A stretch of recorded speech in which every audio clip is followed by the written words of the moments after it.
This is Aaron Russo, a filmmaker and former politician.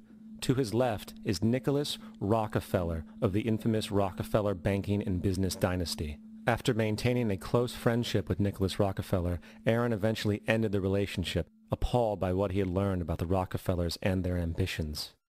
I got a call one day from an attorney woman I knew, and she said, "Would you like to meet one of the Rockefellers?" I said, "Sure, I'd love to." And we became friends, and he began to divulge a lot of things to me.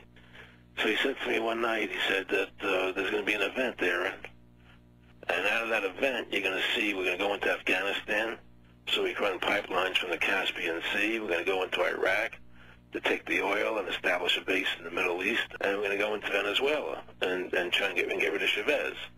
And the first two they've accomplished. Chavez they didn't accomplish. And he said you're going to see guys going into caves looking for looking for people that they're never going to find. You know, he was laughing about the fact that you have this war on terror. There's no real enemy. He's talking about how by having this war on terror, you can never win it because it's an eternal war. And so you can always keep taking people's liberties away. And I said, how are you going to convince people that this war is real? He says, but the media. The media can convince everybody it's real. I mean, you know, it's just that you keep talking about things. You keep saying it over and over and over again, and eventually people believe it. You know, you created the Federal Reserve in 1913 through lies. You create 9/11, which is another lie. Through 9/11, then you're fighting a war on terror, and now all of a sudden you go into Iraq, which was another lie, and now they're going to do Iran. You know, and it's all one thing leading to another, leading to another, leading to another. Now, I would say, what are you doing this for? What's the point of this thing? You have all the money in the world you ever want. You have all the power. I said, you know, you're hurting people. It's not a good thing. And he would say, what do you care about the people for? Take care of yourself and you take care of your family. And then I said to him, what are the ultimate goals here? He said, the ultimate goal is to get everybody in this world chipped with the RFID chip and have all money be on those chips and everything on those chips. And if anybody wants to protest what we do or violate what we want, we just turn off their chip. That's right, microchipped.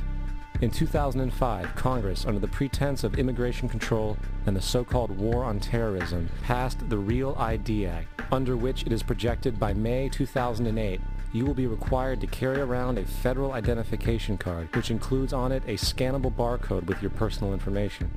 However, this barcode is only an intermediary step before the card is equipped with a VeriChip RFID tracking module, which will use radio frequencies to track your every move on the planet. If this sounds foreign to you, please note that the RFID tracking chip is already in all new American passports. And the final step is the implanted chip, which many people have already been manipulated into accepting under different pretenses. We have a Florida family who are really pioneers in a brave new world. They have volunteered to be the first ever to have microchip identification devices implanted into their body. After 9/11, I was really concerned with the security of my family. I wouldn't mind having something planted permanently in my arm that would identify me.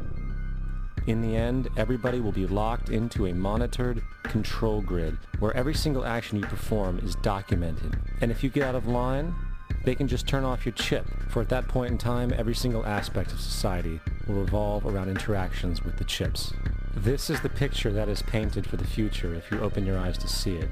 A centralized one-world economy where everyone's moves and everyone's transactions are tracked and monitored, all rights removed. The most incredible aspect of all. These totalitarian elements will not be forced upon the people. The people will demand them. For the social manipulation of society through the generation of fear and division has completely detached humans from their sense of power and reality. A process which has been going on for centuries, if not millennia. Religion, patriotism, race, wealth, class, and every other form of arbitrary, separatist identification and thus conceit has served to create a controlled population, utterly malleable in the hands of the few. Divide and conquer is the motto, and as long as people continue to see themselves as separate from everything else, they lend themselves to being completely enslaved. The men behind the curtain know this, and they also know that if people ever realize the truth of their relationship to nature and the truth of their personal power, the entire manufactured zeitgeist they prey upon will collapse like a house of cards.